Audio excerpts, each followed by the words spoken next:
wa ta'ala has created us as social creatures. We as human beings like to interact and socialize. The way Allah subhanahu wa ta'ala has created us, human beings instinctively incline and yearn towards relationships and friendships. And these very same relationships and friendships shapes our thinking and influences our decisions in life. Did you hear what I said? The very same circle that we keep, the friends that we keep around us, they shape our thinking and they influence our decisions. Human being throughout his life, from his starting point till the end, from childhood, be it his youth, be it his teens, be it in his 40s or even before his death, a human being throughout his life in all phases is in need of friendship. He needs a group of people who he can associate himself with. He needs a group of people who he can talk to. He needs a group of people who he can interact and be free with, can joke around with. So this is how Allah subhanahu wa ta'ala has created us as human beings. The great companion Ali ibn Abi Talib radiallahu anhu said, that person is poor who has no friends. Ali radiallahu anhu said, that person is poor who has no friends. Generally, when we think of poverty, we think it's money. But if you're living in a community and nobody wants to be around you, nobody likes you, your attitude is rotten, you only speak vulgarity, so people don't want to surround you, then you're also a poor person with all your wealth. But if you have nothing, but you have a sweet tongue, you're an upright person, you're a righteous person, people like to be around you, people like to talk to you, people like to interact with you, then even if you have no wealth, you're the wealthiest person on the surface of the earth. So Ali radiallahu anhu said, that person is poor who has no friends. Luqman Hakim, it is mentioned about him that he has said in one place, that make hundreds of friends. Make hundreds of friends and they are not enough. But don't make one enemy, because one enemy is also way too many. Make hundreds of friends and they are not enough. When they say make hundreds of friends, meaning good friends. Make 100 good friends and many more, they are not enough. But don't make one enemy, because one enemy is also way too many. Islam acknowledges the importance of relationships and friendships. If you read the Quran al-Kareem and you read the ahadith of Nabi Kareem sallallahu alayhi wasallam, in different places you will find the importance of friendship. But what Islam emphasizes is Islam tells us that when you choose friends, choose the right friends. So Islam acknowledges the importance of friendship. But Islam teaches us, and Islam advocates, and Islam encourages that when you befriend someone, then make sure it is a right friend. Make sure it's an upright friend. Make sure it is a good friend. Because if you have a good friend who encourages you to do good, who forbids you from evil, then that good friendship will benefit you in this world and in the next. And if you have a bad company and a bad friend, then that bad friend will harm you in this world and in the next. Let me share with you one hadith of Nabi Kareem sallallahu alayhi wasallam, which I recited in my introduction. Nabi Kareem sallallahu alayhi wasallam says, الرجل على دين خليله فلينظر أحدكم من يخالل. Nabi Kareem sallallahu alayhi wasallam is telling us, a person will not follow the path of his father. A person will not follow the path of his sheikh. A person will not follow the path of his ancestors. A person will not follow the path of his mother. But what Nabi Kareem sallallahu alayhi wa sallam has told us in this hadith, الرَّجُلُ عَلَى دِينِ خَلِيلِهِ. A person will take to the teachings and to the path of his friends.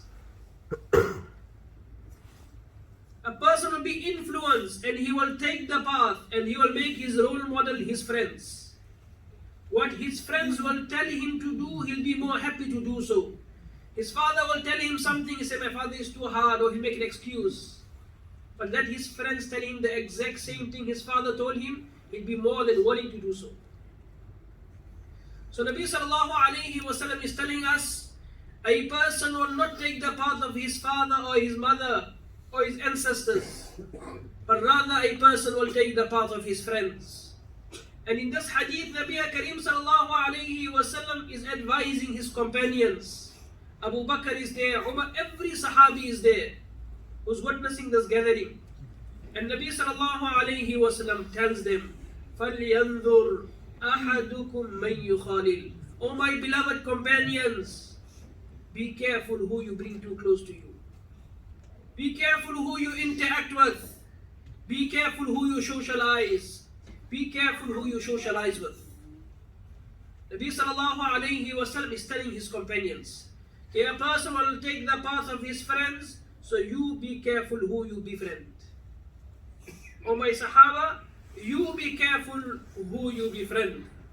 The ulama tell us that if you don't know a certain brother or a certain sister, and you want to know more about them, how do you investigate? The scholars tell us, just see the friends he keeps around him. See the circle that he keeps. That if his friends are righteous and they are good, then we hope in the mercy of Allah that he also will be good. But if his friends are not good, and his friends are bad, and his friends are corrupted, then we have to be worried about that individual. Then we have to be worried about that individual. Because at the end of the day, whichever company you keep, the effects of it will rub onto you. If you keep good company, good attributes, good qualities, and good characteristics will come in your own life. Even if you don't want them to come in your life.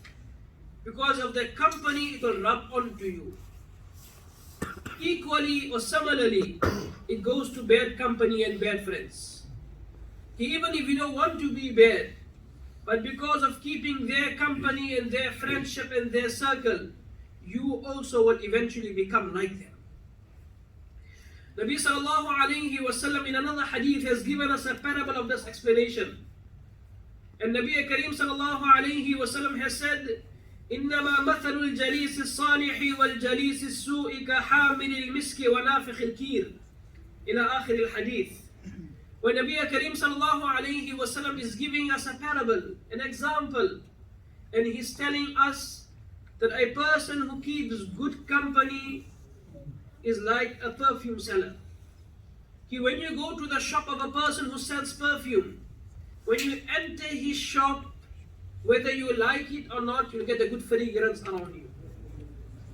And if you have some extra cash with you and you buy from him some perfume, you benefit. And even if you don't buy anything from him, just merely being in his company, you will feel comfortable with the good fragrances around you. And when you will leave his company and his shop, with you, you will have some fragrance on you. And some people will walk past you and ask you what perfume you applied. But you haven't applied anything. It was the effects of that good smell around you that affected you when you left the shop also. So when you keep good company, Nabi sallallahu alayhi wa sallam is telling us, is like a musk seller. Everything around him and everything that will come into you and around you will be fruitful and beneficial for you. But thereafter Nabi sallallahu alayhi wa sallam has told us, if that person who keeps bad company is like a person who goes to a blacksmith. A person who's working with steel and iron the whole day. If you go in his shop, there's a very strong possibility you will burn your clothes.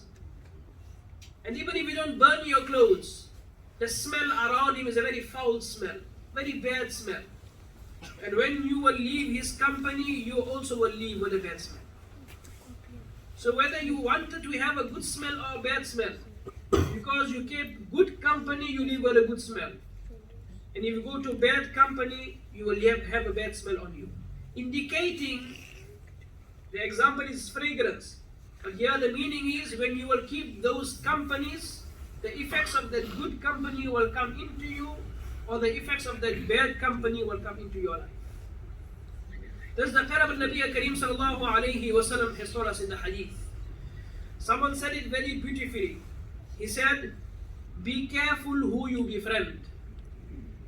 Be careful who you befriend, because that is who you will be tomorrow.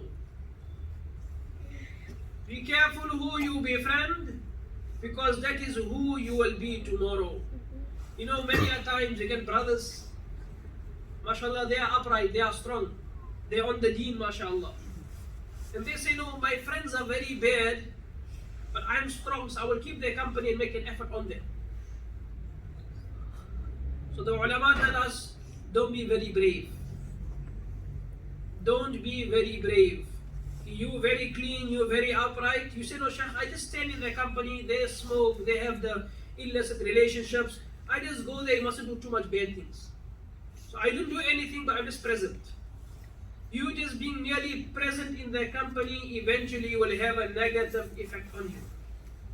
A simple example. When you sit next to the heater, you will feel the heat, isn't it? If Sheikh Umar owns all the air cons in the musalla here, everybody will say it's too hot, you're feeling hot. When it gets too hot, you will have to leave outside. So you can't say, no, I'm just sitting, I have nothing to do with the environment. It doesn't affect me, I don't feel hot. So when you sit next to the heater, the effects of the heat will eventually come to you. In a similar way, when you keep bad company or good company, the effects of that company will most definitely come back onto you. That's why be careful who you befriend, because that is who you will become tomorrow. The great Imam, not Imam, but the great wali of his time, Malik ibn Dinar rahimahullah said, كل جليس لا تستفيد منه خيرا فاجتنبوه. كل جليس لا تستفيد منه خيرا فاجتنبوه. Any company or any friendship that does not bring beneficial knowledge in your life, that does not improve you in goodness, then it is better for you to avoid and leave those gatherings. If you go in a company or in a friend circle and you know, yeah, it's only backbiting, slandering and nothing good, then better for you to leave that company. Better for you to leave that company. And Allah subhanahu wa ta'ala in the Quran al-Kareem tells us, avoid these type of gatherings and keep the company and the gathering and the friendship of the truthful.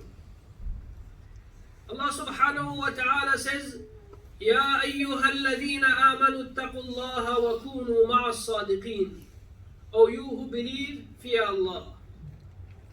O you who believe, fear Allah subhanahu wa ta'ala and keep the company of the truthful.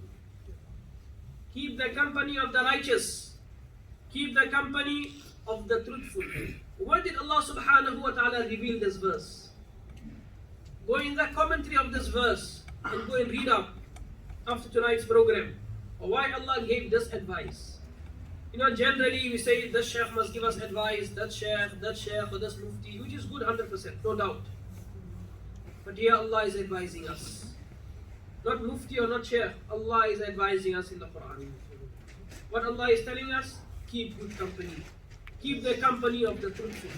Allah gave this advice to the Sahaba radiallahu anhum, especially those three Sahaba who remained behind in the battle of Tabuk.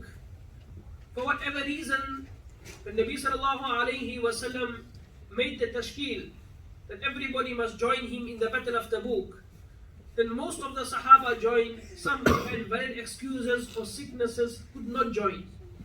But these three Sahaba, for no real benefit or no real reason, did not join the company in the battle of Nabi Kareem sallallahu alayhi wa sallam. And thereafter Nabi Kareem sallallahu alayhi wa sallam boycotted them and he returned for approximately 50 days. and no Sahabi did not talk to them. Nobody kept their company. They were alone. It was a form of punishment from Allah subhanahu wa ta'ala. But after everything finished and Allah subhanahu wa ta'ala revealed upon Nabi Kareem sallallahu alayhi wa sallam, those three who remained behind, Allah has forgiven them. وَعَلَى الثَّلَاثَةِ الَّذِينَ خُلِّفُوا حَتَّى إِذَا ضَاقَتْ عَلَيْهِمُ الْأَرْضُ. That verse.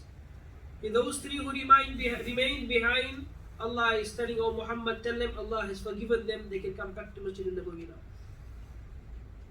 Thereafter Allah revealed this verse, telling the Sahaba, the three of you remained behind was because you were keeping the company of the munafiqeen and the other people around.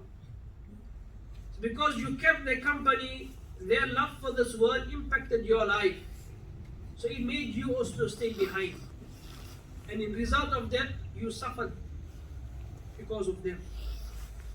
So Allah is telling through Muhammad sallallahu alayhi wa sallam that, oh Sahaba, be careful who you befriend.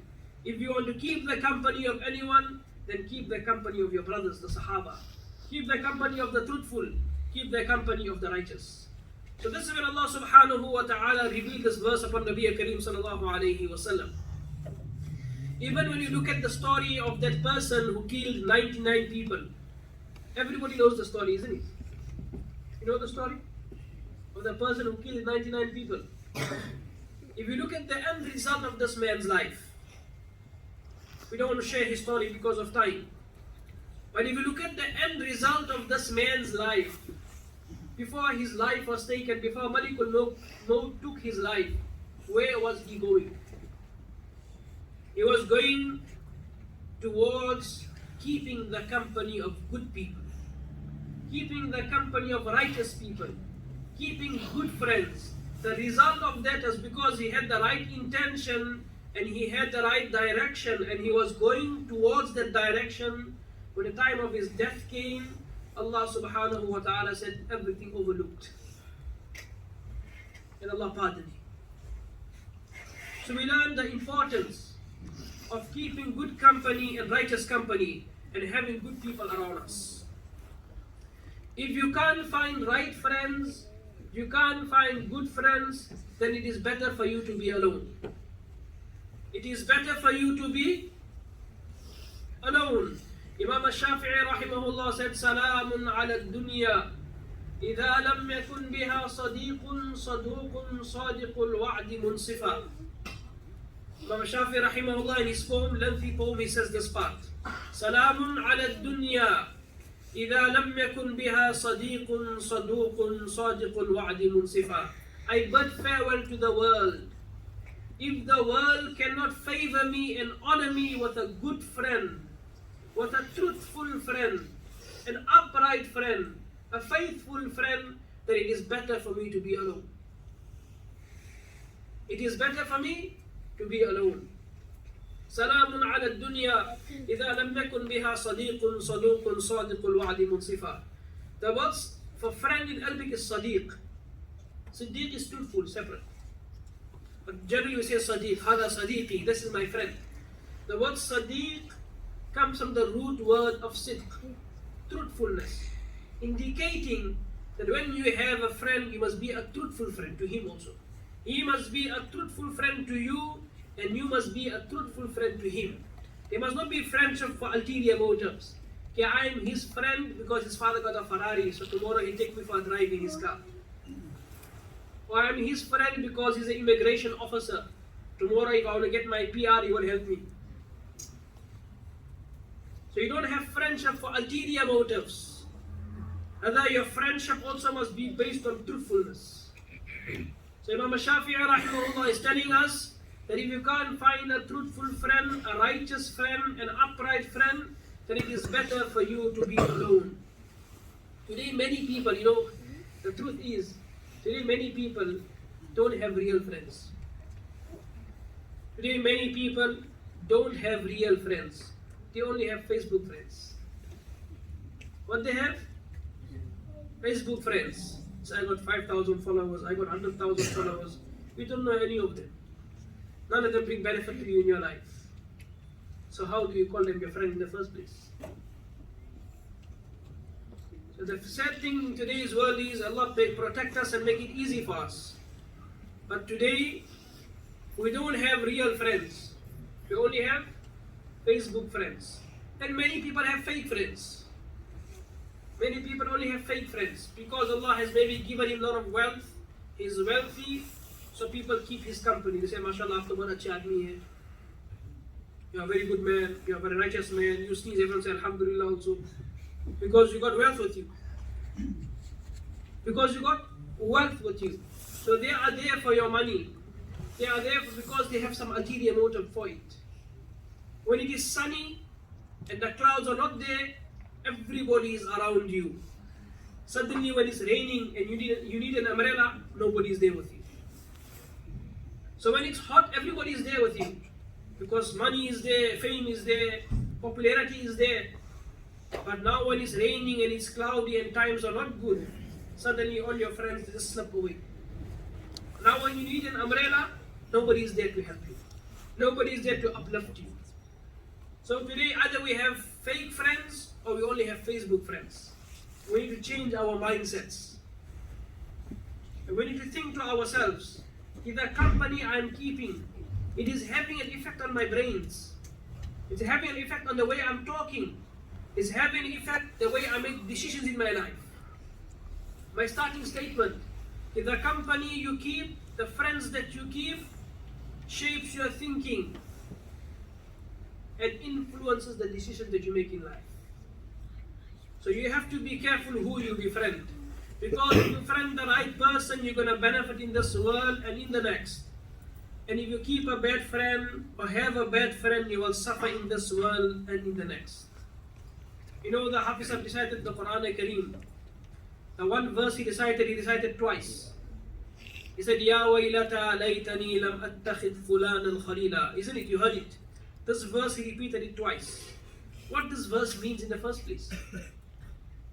Who was this verse revealed about?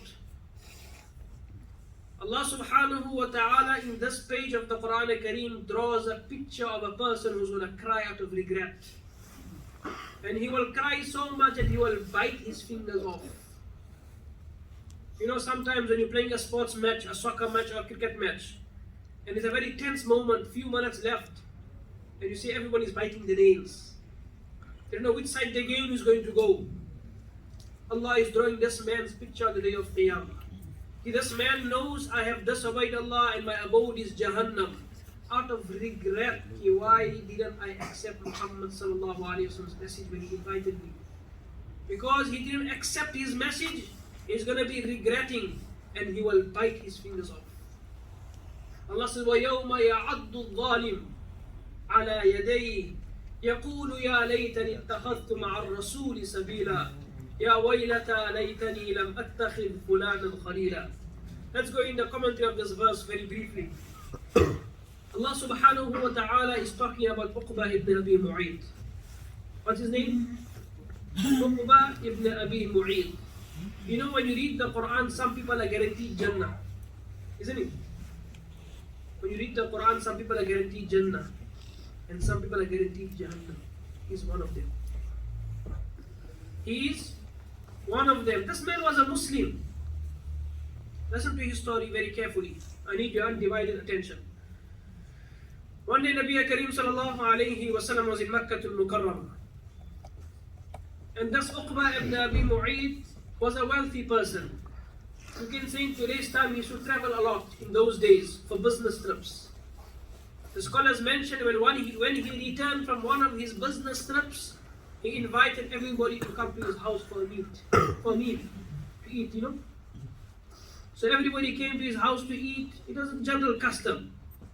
So one day he said, Muhammad sallallahu alayhi wa sallam also is here, please call him to my house to eat. This was the initial days of Islam. So Nabi Kareem sallallahu alayhi wa sallam accepted his invitation. Said, the man invited me, I should accept his invitation. So Nabi Kareem sallallahu alayhi wa sallam accepted his invitation and went to his house to eat. And after eating, Nabi Kareem sallallahu alayhi, before eating or after eating, different relations. But after eating, Nabi Kareem sallallahu alayhi wa sallam told him, O Uqba, you know, you invited me to come to your house to eat. I accepted your invitation. So he said, yes, thank you very much. You know, I'm very happy for you coming. And thereafter, Nabi Kareem sallallahu alayhi wa sallam told him, Allah has made me a prophet. Allah has given me Nabuwah. Allah has given me the Quran. Allah has given me the path to Jannah. Oh Uqba, you invited me. I accepted your message. I also invite you to accept my message. So he said, okay, I accept your message. He became a Muslim. He became a Muslim. And of course, when somebody accepted Islam, Nabi sallallahu alayhi wa sallam's heart was full of joy. He was happy, he was excited. Okay, somebody is saved from the fire of Jahannam. Alhamdulillah. So this person accepted Islam and Nabi sallallahu alayhi wa sallam went back home. And after some time, Uqba ibn Abi Mu'ayt's friends came. You see the friends. I told you the friends have an effect on you. They influence your decisions and they shape your thinking. Uqba ibn Abi Mu'ayt's friends came to him and told him, Uqba, we have heard that after the Dawat, Muhammad has invited you sallallahu alayhi wasallam to accept his message. And we have got some information, you have accepted his message. Is it the truth or not? Uqba said, no, I didn't accept his message. You see, peer pressure from the friends. So his friends told him, we don't believe you. We know you accepted his message. We have got the correct information. He said, no, I didn't really accept his message. He came to my house, he invited me, and I accepted his message. But really, I didn't want to accept his message. So his friend said, no, we don't believe you. If we don't leave Muhammad's message, sallallahu alayhi wasallam, then you cannot keep our company anymore. Our friends and our circle will be without you from today onwards. In today's time, don't come for shisha and this and that. For the outings. You know I'm a part of our circle now. So Uqba ibn Abi Mu'ayt, in that time, of course, friendship was a big thing. Because there was no shops everywhere, you can go outside. They should sit outside Makkah and have a discussion at night. Have a drink, that's it. So Uqba ibn Abi Mu'ayt, because of the pressure from his friends, he said, no, I haven't accepted his message. I'm telling you the truth. I am with you people. So his friends said, no, we doubt you. You're playing a double-faced game here now. They said, if you want to keep our circle and our friendship, then Uqba, you have to prove to us that you are with us and you are against Muhammad sallallahu alayhi wa sallam. And how are you going to prove it to us? Muhammad sallallahu alayhi wa sallam is sitting that side. Go and spit on his face. See what friends can make you do. The most beautiful face, the face of Muhammad sallallahu alayhi wa sallam. This wretched man and this evil man and this naive man, because of the pressure of his friends, went and spat on the face of Muhammad sallallahu alayhi wa sallam. And he said, I'm no more with you. I denounce my religion from you. And his friends welcomed him again. And they said, inshallah, now you are with us, you are our friend. Let us go enjoy ourselves.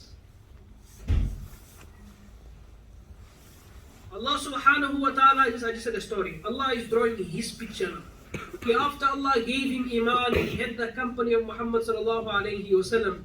Because of his friends, he ended himself in the fire of Jahannam forever and ever.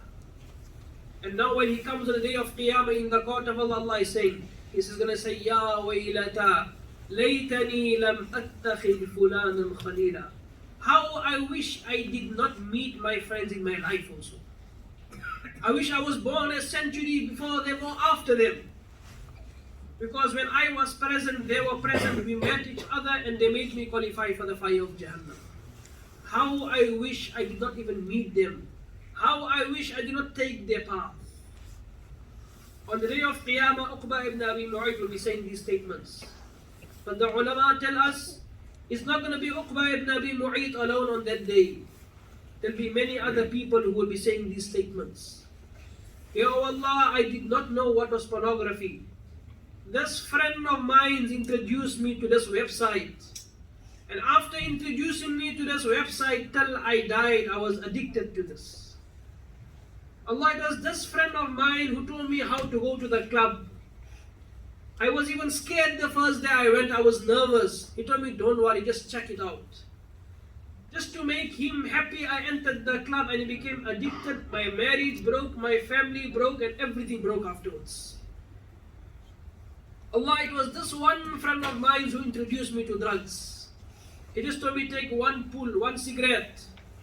And to make him happy and to appease everybody around him, I took that one puff. And afterwards I was addicted till I died. So Allah has given us the example of Uqba ibn Abi Mu'ayt. But there will be many other Uqbas on that day also. Telling Allah subhanahu wa ta'ala, it was that one friend of mine. So it's a lesson for us. We have to take ibrah from it. That we have to see who we're socializing with. We have to see who we are interacting with. Because on that day, if regretting and crying blood will not help you. Uqba ibn Abi Mu'ayt can cry blood, it's not going to benefit him in any way. Now when Uqba ibn Abi Mu'ayt sees that his abode is the fire of Jahannam, he sees that his abode is the fire of Jahannam, he tells Allah, Ya Allah, whatever I have done, I know I'm wrong. I know my abode is the fire of Jahannam forever and ever. But it was my friends who put me in this position today. Allah, I have one request. I'm going to spend my life forever and ever in fire of Jahannam. But I have one request to you. Okay, whatever punishment you're going to give me, give them double. رَبَّنَا آتِهِمْ عَذَابًا ضِعْفَيْنِ مِنَ الْعَذَابِ. Allah, whatever punishment you're going to give me, then give them double. So your friends on that day also, who you socialize with, will curse you on that day also. In fact, on the day of Qiyamah, one of the statements of shaitan is what? فَلَا تَلُومُونِي وَلُومُوا أَنفُسَكُمْ. Okay, oh brother, oh friend, I didn't tell you to do the wrong. I just showed you the road. If the club is in that corner, go, see it. I didn't take your hands and take you to that company. You went yourself. I didn't tell you that's the right website and that's the wrong website. I just showed you the picture. You went inside it. So one of the utterances of shaitan on the day of Qiyamah will be what? فَلَا تَلُومُونِي أَنفُسَكُمْ فَلَا تَلُومُونِي وَلُومُوا أَنفُسَكُمْ. Don't blame me, blame yourself.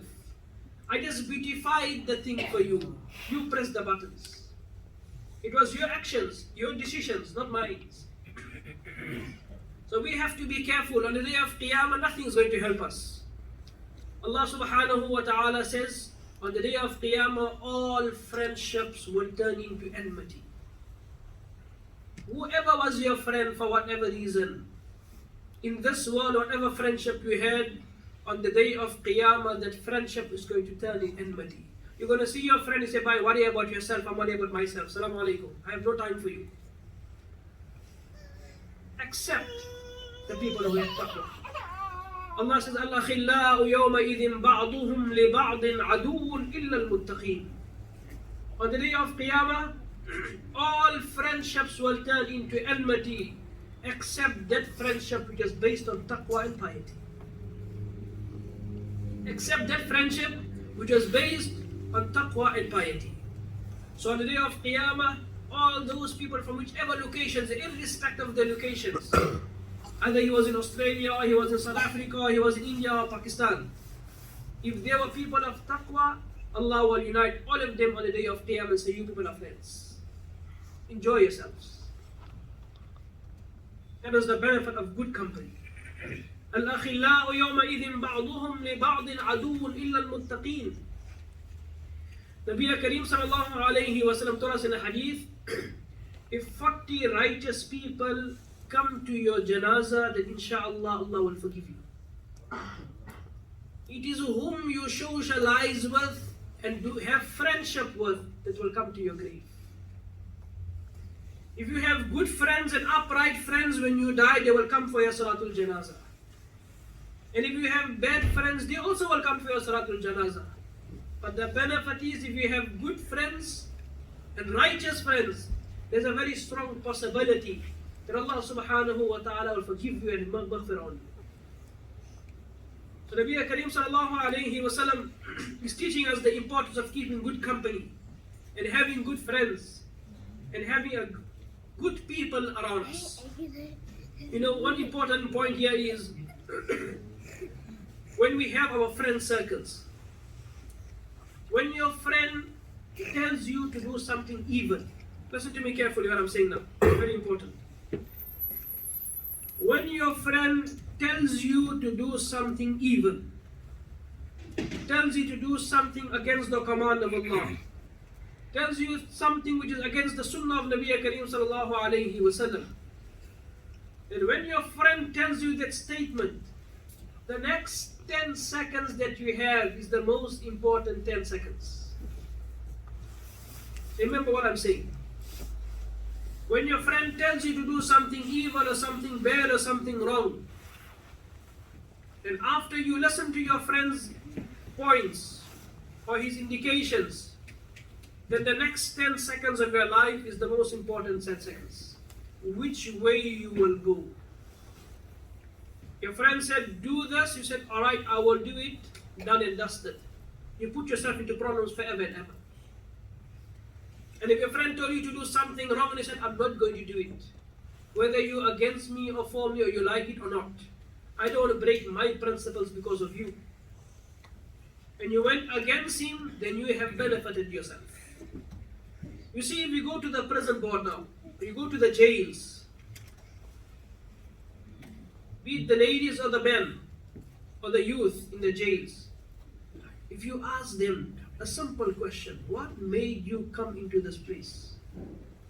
Didn't you want to have a good life like everybody else? Going to Bondi Junction, going to Campbeltown, going here, going there, free life. You say, yes, most definitely, of course. So what are you doing here? He will tell you there's that one friend who told me, pull the trigger, I pulled it, and I'm suffering. I'm going to give you a practical example so your thinking caps can open. He will tell you that there's one friend of mine, he said, I'll give you 100,000, I'll give you 10, just pull the trigger on this person, I'll help you out afterwards. And to appease him and make him happy because he was a bigger person, or a person who was a person of status in our eyes, to appease him and make him happy, today I'm suffering forever and ever. Not only I'm suffering, but my mother is suffering, my father is suffering. They have got a bad name in the community, they can't sleep at night, they think of me, I think of them, but we can't meet also. What he's telling you, it was that one friend of mine. That one friend of mine put me in the prison for years and years. Go to the rehabilitation centers. I don't know if we have in Sydney, but in South Africa we have a lot. Magaliesburg, you know. Magaliesburg is a famous place in South Africa where all the people who are on drugs, Muslim boys, there's a special camp for them where they do thorough work on them for years. Many of them are ulama in there. You'll be shocked to see how many people are addicted to drugs. So many of them are hafiz al-Quran. They will say, we went for camping with all our friends. My one friend told me, try this out. And after I tried it out, I got addicted to it and I couldn't hide it afterwards. I can give you a list of names of huffaz who are addicted to drugs in these countries. They are leading Taraweeh, they are leading on the Musalla. But they are suffering with this addiction because one bad friend introduced them to this evil. We aren't aware of our environment, so we don't know these things. Because we have changed our lifestyle now. It's now selfishness. We have to move away from selfishness to selflessness. We have to have worry and concern for everybody's family. Everybody's family is suffering in some way. We should look for ways to benefit people. We are very bad Muslims today. Allah forgive us. If somebody is in a problem, we say, yeah, I remember 10 years ago he harmed someone, Allah is harming him back today. So we take things, we start judging people. We don't know why Allah is testing somebody. But we lengthen our tongues and we start judging people. Somebody gets divorced, we say, yeah, he was doing this, she was doing that. We're supposed to look for ways to bring them together. If maybe a small fight happened, how can we help you? We bring the person down. So many times you get persons who are married, couples are married, they don't have children for 10, 20 years. And you get a brother saying, hey, you're not a man, you don't have children. You got children because you wanted children. You have children because you wanted children, Allah gave you children. So how are you insulting somebody in public that you don't have children?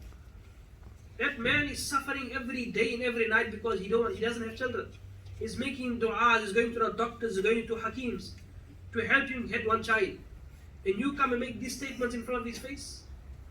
You tell him you're not a man, you don't have children? So I went off my topic, but it's something important.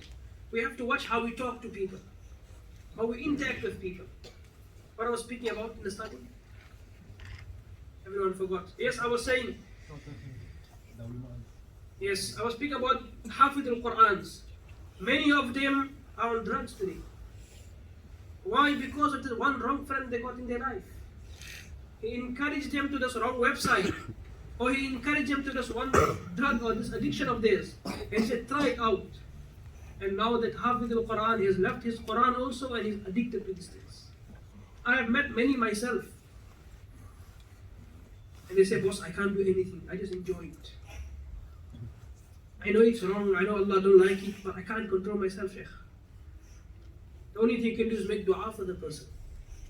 But my point is, what made him come to this location and this destination and this position today was a wrong friend of his. Was his wrong friend that brought him to this place. Many people say today, Sheikh, but if I leave I know my friends are bad. If I leave my friends, I will be alone now. My friends will be going to the circular key, they'll be going to Bondi, and they'll all be going together. I won't be joining them, I'll be alone at home. So I tell him, he didn't come alone. In this world, when you came also, you came alone. Be alone is nothing new.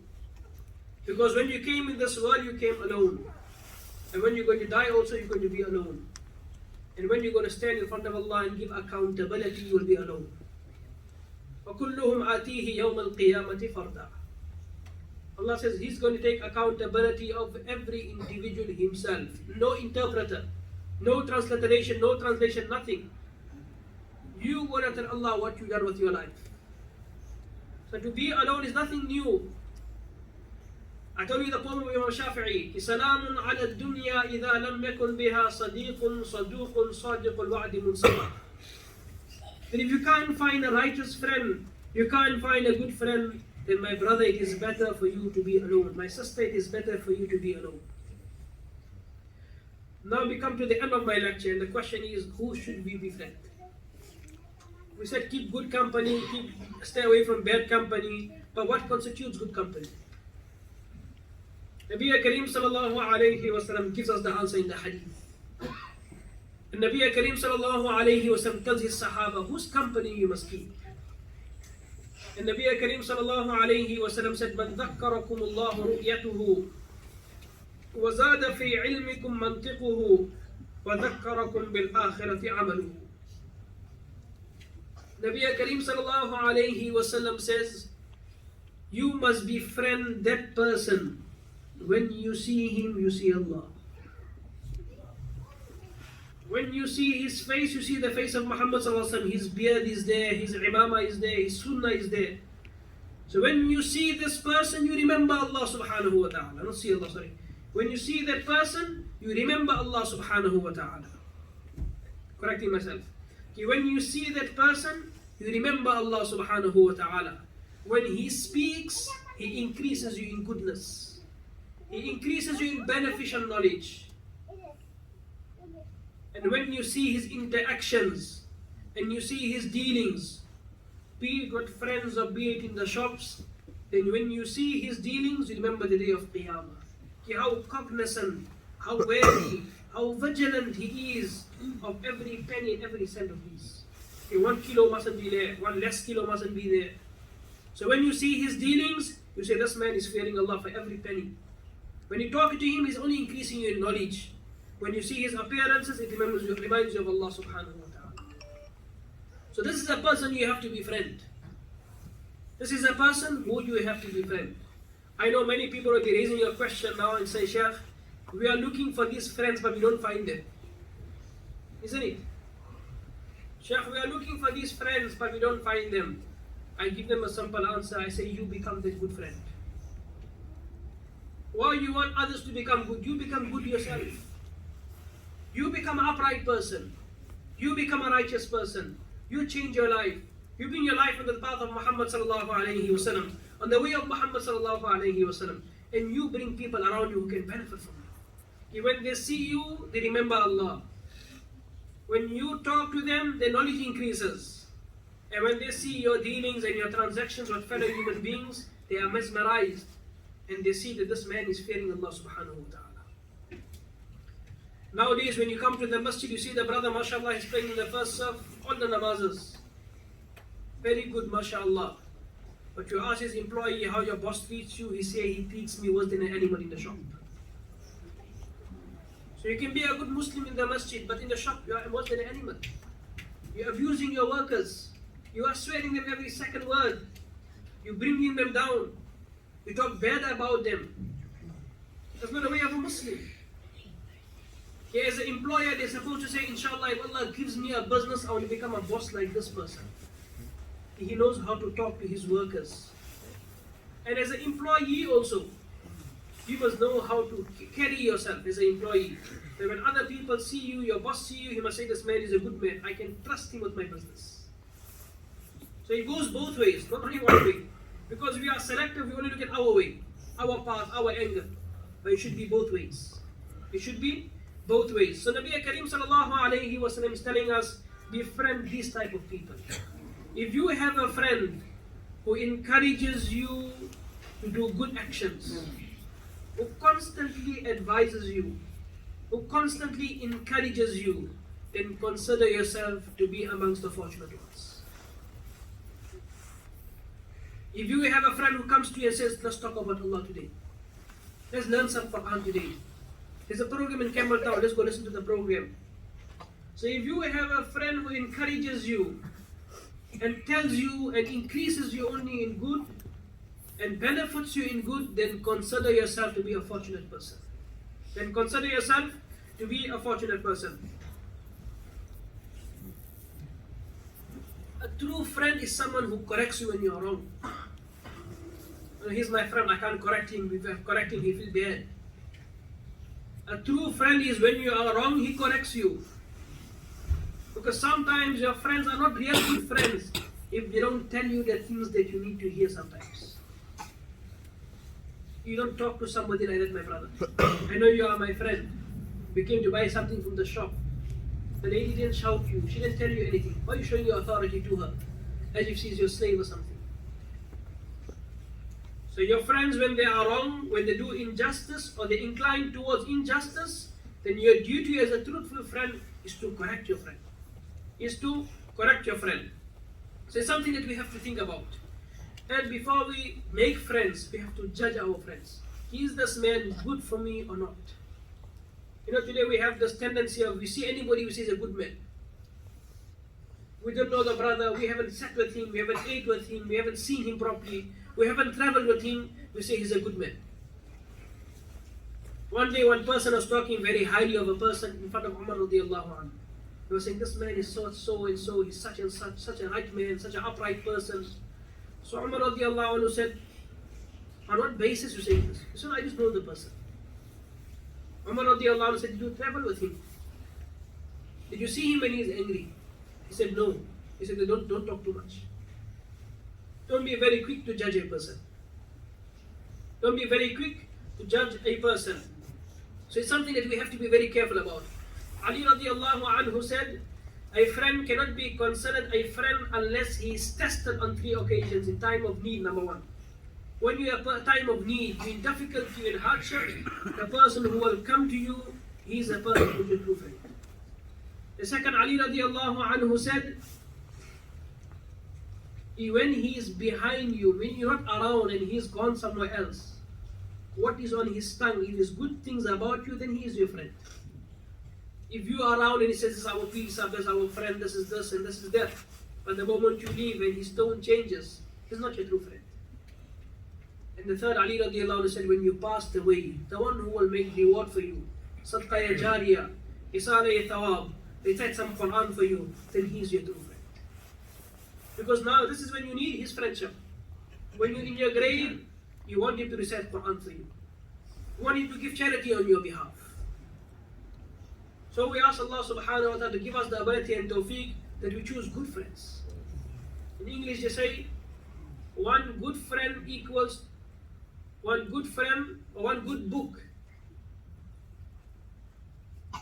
One good friend equals to 100 good books, I think so, something like that. And one good friend equals to a library. I'll check it up and tell you, I can't remember it correctly.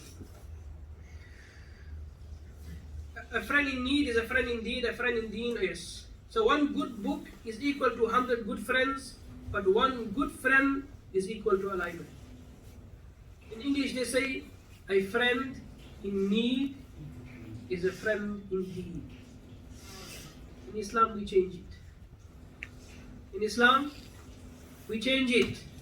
And we say a friend in deen is a friend indeed. That friend who brings you towards Allah, that friend who brings you towards the deen of Allah subhanahu wa ta'ala, then this is your true friend. Then this is your real friend.